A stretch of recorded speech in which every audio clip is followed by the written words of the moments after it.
In this short tutorial, I wanted to show you how I import vector assets. Assets are super handy pre-saved design elements, for example, like those color palettes, which I also make available through my Skillshare courses and over on my Substack. This whole repeat pattern that you see on the left, I have a full tutorial here on my YouTube channel, so you can also create it with me in Affinity Designer on the iPad step by step. And I also like working with my color palettes as assets, as you can see here. So of course you can go through the color studio, but you can also create your color palettes from shape. So here on the layers panel, you see when I open it, you basically have very simple shapes like squares, rectangles, and semicircles, which are assigned a given color.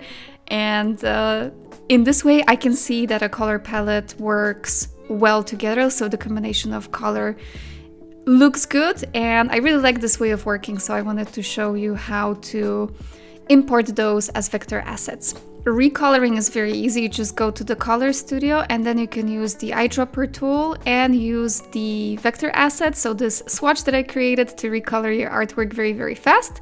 This is the reason why I like using assets instead of just color swatches in the color studio.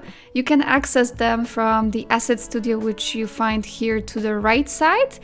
And now I'm going to show you also how to import them, because I often give them over on my Substack blog letter or in my courses.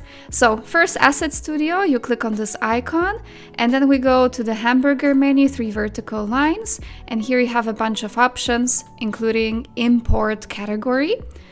So I have my assets saved up to my iPad storage. It doesn't matter if you're using Dropbox, any other type of storage, they have to be saved up somewhere. So once they are saved up, you go again to import category, you find your assets. In this case, those are color palette swatches. They have this extension that you see here, .af assets. And then you go ahead and you find the assets that you would like to import in your list. I am using the folders app, by the way, on my iPad, because I have a bunch of storage on my iPad, so for me it's not a problem to save it to my device storage. I have a dedicated folder called Affinity Assets, so you can also create such a folder somewhere in your storage. And then I'm choosing this assets file vibrant color palettes. You click on it, the software is downloading your assets, and now, ta-da, they just show up in your library. So for those of you who are taking my tutorials and my courses, the color palettes that I'm giving away in this very form, they're not color swatches, they are vector assets. So you have to go from the Asset Studio and not from any other, document interface or from the color studio. Now you can just drag and drop your color palettes onto your document and you're ready to go.